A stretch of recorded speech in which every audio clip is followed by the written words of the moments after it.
Hey guys, welcome back.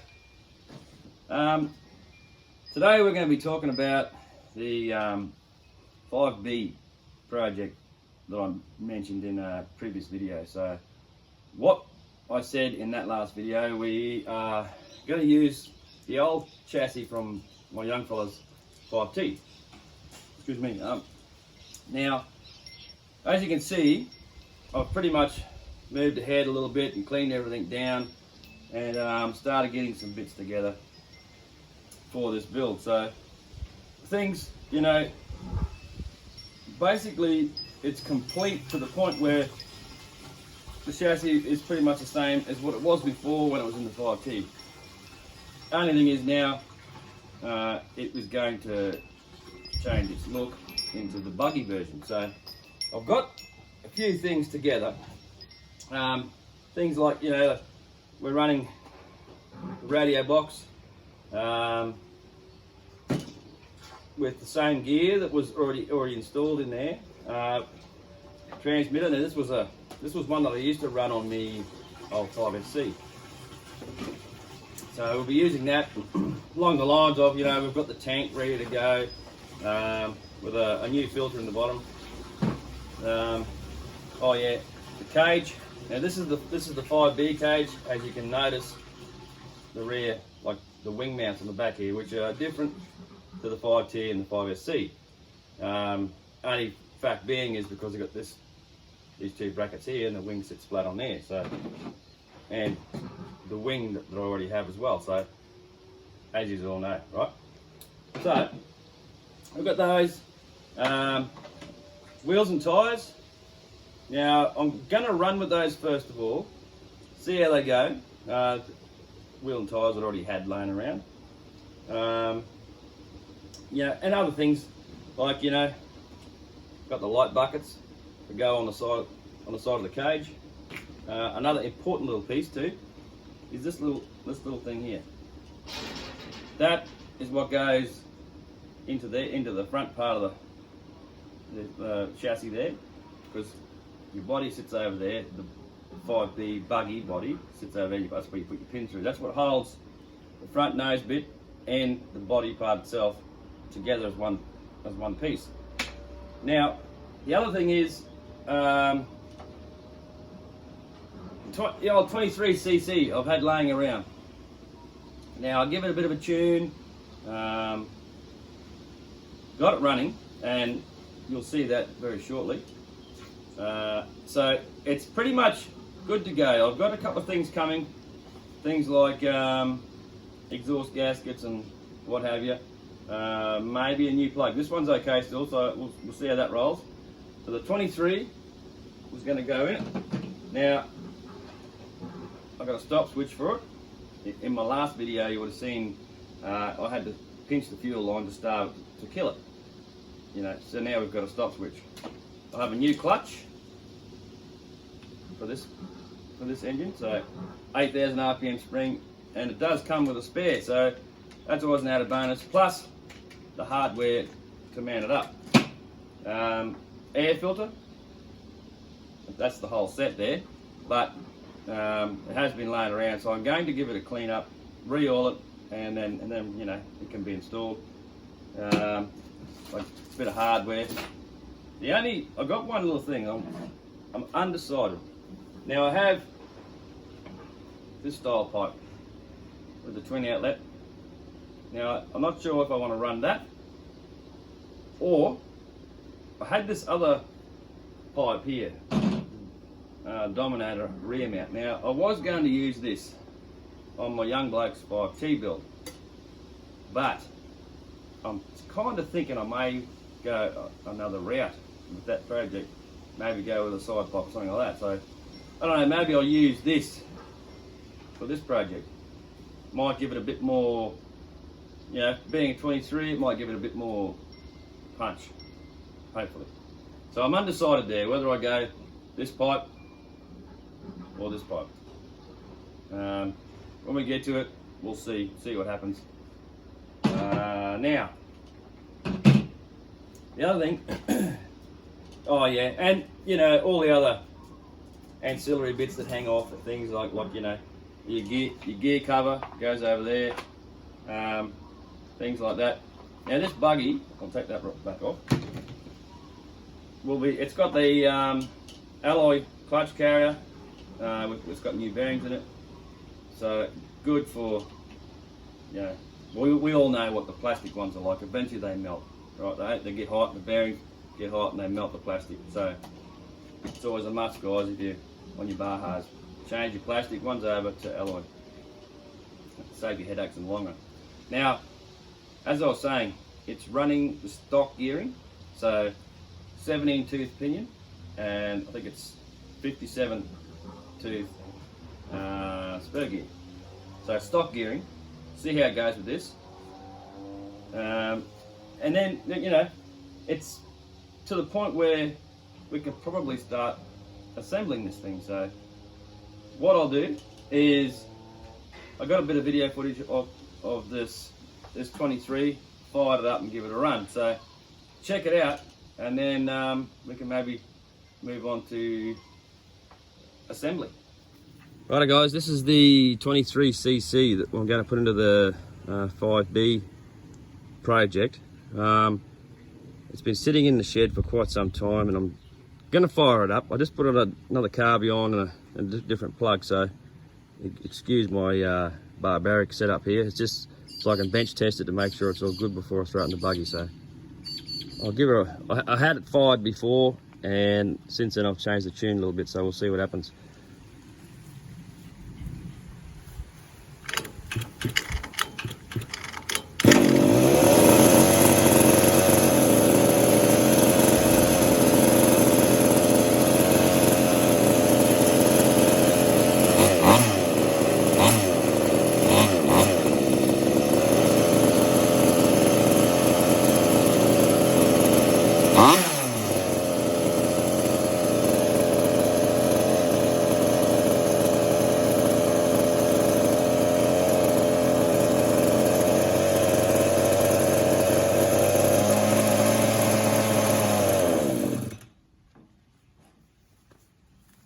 Righto, there she is, guys. I just had to starve the fuel because I haven't got a stop switch for it yet. So, but anyway, there she goes. At least she runs, so that's another thing to add to the project. Righto, guys. Now, we're going to install the clutch here. Okay. So obviously you need a clutch, right?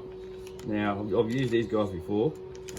They're pretty good. They're a pretty good, you know, cheap priced clutch. So to do this, obviously you need the clutch, a piston stop, and a screwdriver / Allen key or hex drive, whatever you want to call it, to install it onto the shaft.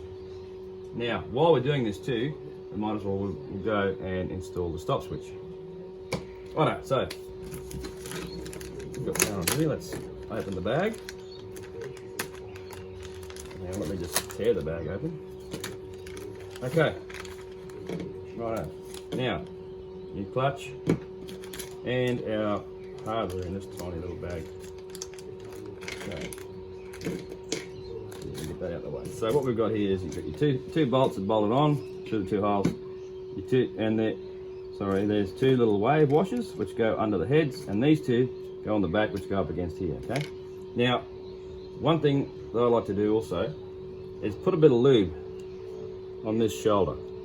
You can see here, not too much, just a tiny bit to give it a bit of free movement, so as they won't bind and everything else. So you want to try and pick something in there, some kind of maybe like a grease, or I like to use anti-seize. So in saying that, right, we'll go forward, and that's our spare. Now, like I said, I'm going to put a little bit of anti-seize on there. You only need a very tiny little bit, because what will happen, you may get a bit of fling off of here, because the speed, the RPM that these turn at, it'll fling everywhere, get on your shoes and everything else. So what we're going to do is a tiny bit like that, right? And this one, excuse my hands, guys, and just a tiny bit like that. That's all you need. Alright, put that away. So what you do now is, righto, we get these little wave washers. Probably should have put these on before. Put the anti-seize on there, or whatever grease or whatever you want to use. Something that's high temp would be okay. Little wave washer on there. This little wave washer on here. Okay, now that's in there. Now we'll slide it into here, just like this. And once you get it in there, be careful. You put him in like that. And so as you don't have too much in there, the whole reason why. So now I'm just going to turn that, give it a little bit of a spin so that it gets it all around the inside of there. What you don't want to do is try and get any grease, oil or whatever on the shoe surface of the clutch itself. For obvious reasons, it won't grip the clutch bell, which means no drive. So, oops, in here, wipe my hands, I don't want to get it on the shoes. Put that in there. Just give it a little bit of a turn around, just so that it smears itself around the inside of your hole. And that's pretty much ready there, okay?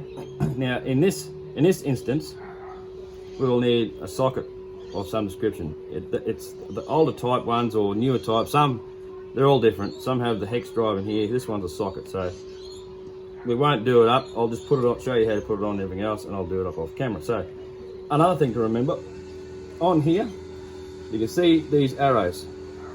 Now that is an indication of which way this is to spin, which is the normal way. If you don't see those arrows, like that side has no arrows anywhere on there, okay? So that's the back. So if you see arrows, that's the side that you see after you've installed it, because that's the way that the engine turns, all right? So now, if you want, you can use Loctite on here.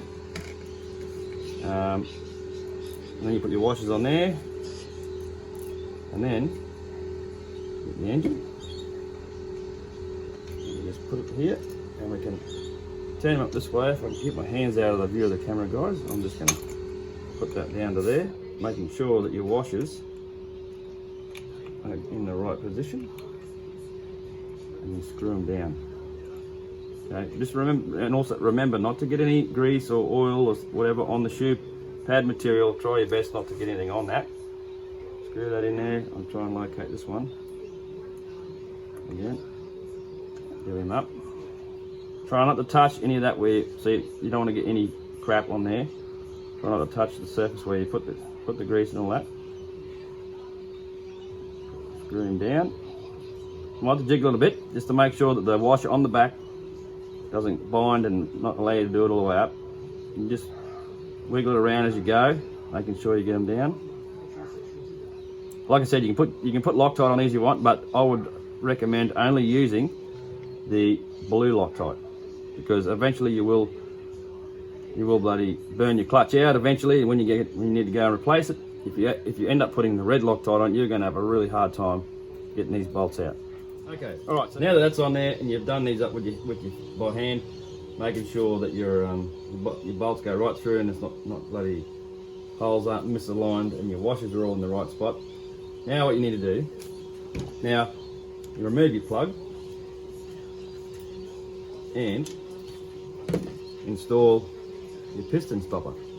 Now there are different types. There's types out there that lock into the housing here to hold your clutch in one place. There is other types of stoppers like this, but at the end of the day, they all do the same job. So what you need to make sure is make sure your piston is below top dead center, and then just screw this in. Screw it all the way down, and you don't need to tighten up. That's it. Boom. Now you should be able to tell. See, it stops. Okay. So that's in there.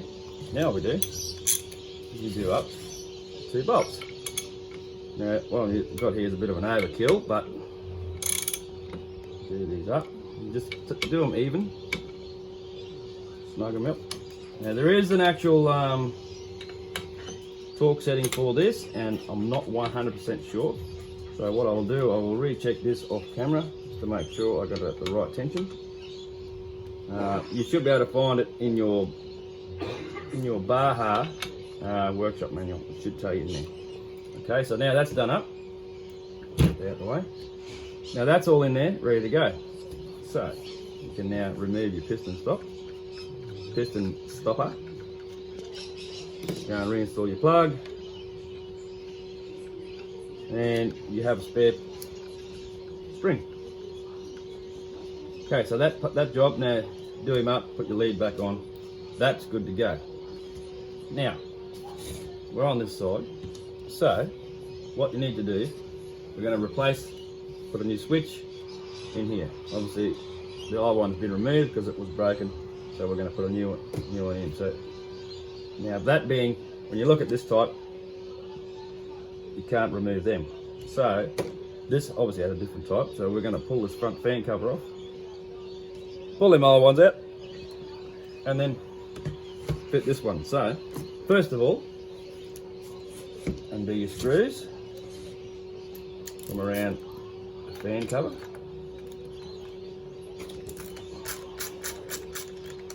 So, use my hands, guys. Try and do this. Not too much. When the engine's out of the car, there'll be one screw you don't have to pull out because it will already be out, and that is this one here, because that's where one of your braces hook up on the chassis. The bolt goes through there with a spacer, and that's all good. So that's only the two on the bottom, one on the side here. So let's go.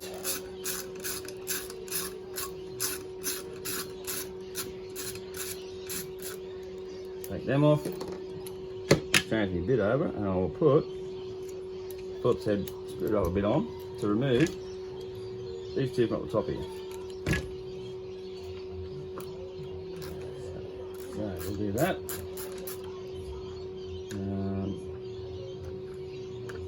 Need a jig to hold this thing. Okay. That's that one. And this one. Alright, whoops, and there we go. Front cover is off. So there's no need to pull your pull starter off because it'll come off with it. Now this is off, you can see the coil. You've got these two wires that go onto here. So what we need to do, we need to remove that one, and there's the other one, the negative wire in there. I'm going to have to push that off, guys, sorry. Okay, there we go, it's off. We don't need that anymore. Now, what you do is put it back on. Now, it doesn't matter which way these go. There's no, because all it is just a bridge. When you press the button, stops the spark. Okay, so if you forget and you put the black one on the outside and vice versa, it's no big deal. It'll still stop. So there's no need to worry about that. So now, what I'll do is I'll go in and reinstall that one onto there, that one onto there. Alright, so now those two are on, switch done, switch installed. So all we do now, tuck our wires back in there out the way so they're not going to get in the way of the fan, and all we do is you get your switch, fit it into the recess in the fan shroud, reinstall the fan shroud like so, and we put our bolts back in. So put that back in. Make sure our bolt holes line up again. How about I try the bottom ones first?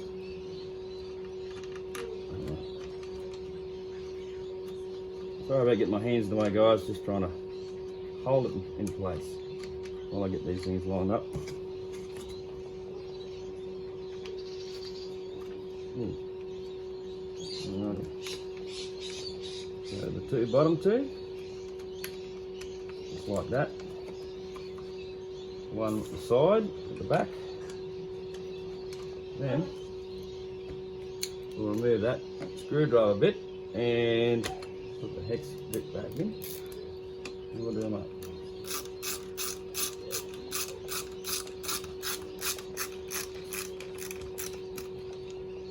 That one.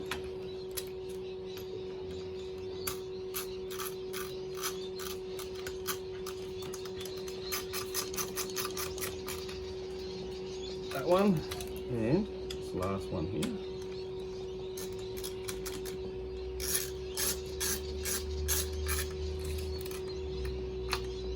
And that one. Now, we'll go and put the Phillips bit back in the screwdriver and put the 2 top screws in. Now, with these, when you go to put these in, just make sure that your plug lead grommet is in there right, and if you notice, I don't know if you can see a tiny little lip. You've got the black, and then there's a tiny lip. That little lip sits in under the engine cover like that.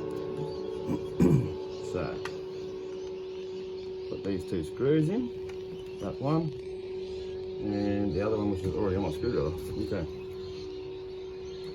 And another important thing to remember, guys, when you're putting this back on, just be careful that you're screwing into plastic here. So these don't need to be super tight, okay? Otherwise you will strip the plastic in here and the screws will keep falling out. Oops. Alright, so there, both in. Now that's it. Put your plug lead on. You have your stop switch installed. It's a bit stiff, that one. I'll have to lube that up a little bit, but yeah. Oh, another good thing too, bit of silicone lube, WD-40 or silicone spray will help lube up your stop switches, okay? So, that's done. Stop switch in, brand new clutch in, and now this thing is ready to be installed into the buggy. So, stick around. The next bit, we will start installing some stuff onto the chassis. Okay guys, here she is. Now, I decided to, instead of doing a big long process of a few videos for a few build, for the whole build, so I decided just to finish it off to a point where we just need a couple of minor things for it. Now, like as I said earlier, I still need to get the body for it, for here, and the little nose piece. So instead of it being a long-winded thing, I went forward and finished it to the point where we can run it and test drive it, do a final tune, see how it goes, to see whether that carb is going to be any good for us. Still got to clean that, re-oil it, and then install it, and then we can drive it and test it. So this is where we're at the moment. This is all back together, all together. She turned out pretty good. I ended up putting the rear dominator on here, so we can see how that goes. But there we go. So far, almost complete, apart from, like I said, the body and maybe some underpan guards, or the guards that go under here, and sort of they come up around the side here. So but yeah guys, there we go. Just thought I'd put it all in one video, a few broken down bits, so you can see the sort of process and everything else, and that now she's in the 5B form. So yeah, so now what we're going to do, we're going to test run it and then see how she goes from there. Stay tuned.